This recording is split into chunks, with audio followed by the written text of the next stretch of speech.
but this is what I've learned has worked really well for me, is just to stop expecting certain things to happen when you do something. A lot of us have, a lot of us do something for a certain expectation, and I think that's that's the cause of a lot of stress and a lot of anxiety. When we can just do our best with what we're doing now with a passion, and we're doing it for the right reason, the outcome might not be what you expected, but if it's not, it's probably going to be better. And that's really been life changing for me, just practicing that. And I think you're right. I think there's a big relationship, isn't there, between expectations and your level of happiness. And we're not saying to live by low expectations by any means, but understand that the higher you set your bar for an expectation, the more space you're creating for yourself to feel like you haven't fulfilled that expectation, or that experience hasn't fulfilled your expectation, which then creates a sense of unhappiness. So it's about being aware. It's having that awareness of what it is that you actually trying to get from this thing. If you're trying to do this thing, or create this thing, or have an outcome that you think is going to serve you or make you happy, then you need to revisit possibly how you're looking at that situation.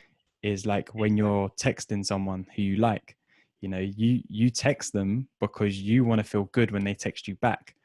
But actually, if you remove that expectation of them texting you back, it doesn't matter if they text you back or not to make you happy. It's like, you only really go through that feeling when it's someone that you really like, right? Someone that you crush on or whatever. But if you're texting a friend, you don't have the same level of expectation. You don't check your phone every 10 minutes to see if they've messaged you back. You don't beat yourself up because they haven't messaged you back. You're just like, it's Steve, he'll message back whenever. And that's the difference. Is you're creating an expectation level to bring you happiness, and then when it doesn't happen, you're making yourself unhappy.